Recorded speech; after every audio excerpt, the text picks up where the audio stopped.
Justin, what are your thoughts on just the last couple of days? We've seen a bunch of pitchers go down with injuries, and there's been blame on both sides. What do you think? I don't know, man. It's tough. I think the game has changed a lot.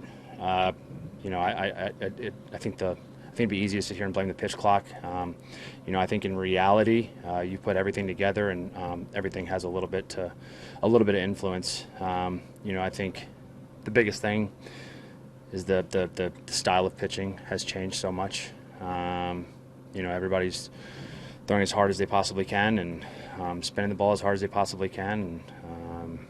And, it's hard to deny those results. Obviously, how can you? It's a double-edged sword. How can you tell somebody to go out there and not do that when they're capable of throwing 100? And this young guy comes up and throws a pitch 95 and gives up a big homer, and everybody's like, "What the hell, man?" So something needs to change. I don't have all the answers. I know pitching, and I've been. I don't want to beat a dead horse here. It is what it is. I think the data's out there at this point. But when the balls started to change back in 2016 and they started flying out a bit more frequently, I know myself personally that started changing how I had to approach pitching. You have to start swinging. You have to start approaching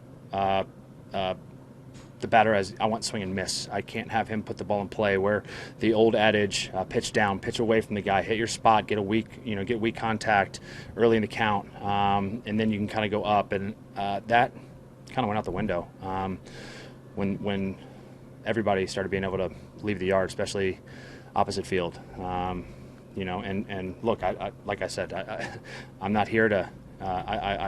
I've said my piece on that before in the past, and it is what it is. As long as we're all out here competing on an even playing field, that's what I care about, and we all have the same baseball in our hands, so that's that. But I do think that you throw that in the mix, and you throw analytics in the mix, and you throw the pitch clock in the mix, and it all kind of adds up. And it's unfortunate. I don't know how we rewind the clock. Maybe there's some sort of way to incentivize starting pitching, going deeper in games. I remember I talked to Scherzer at length last year with the Mets, and we talked about having the starting pitcher be tied to a DH, and having you have to achieve certain milestones before.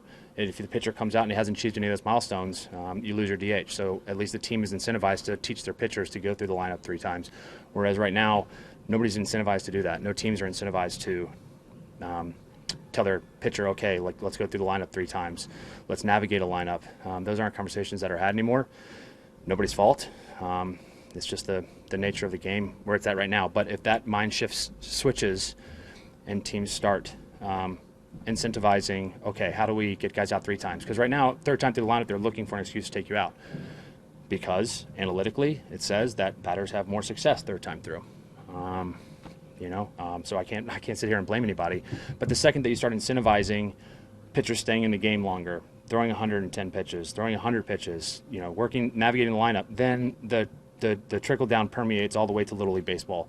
Everybody's trying to get to this level. So, you want to go play D1, now you got to throw hard and you got to spin the ball well. You want to go to the minor leagues, you got to throw hard, spin the ball well. And, it all starts from here down. The second that you start incentivizing pitching and guys are getting drafted because they can pitch and get guys out, then that goes down a level, and then down a level and down a level. And, I just hope that we don't wait too long, because it's obviously a pandemic, and it's going to take years to work itself out, because everybody right now, Little League on, go look no further than Instagram. I can't look at my Instagram feed without seeing some kids trying to learn how to throw as hard as they can at 10 years old. I sure as hell didn't do that. I didn't figure it out until college. I matured into my body. I was, I say it all the time.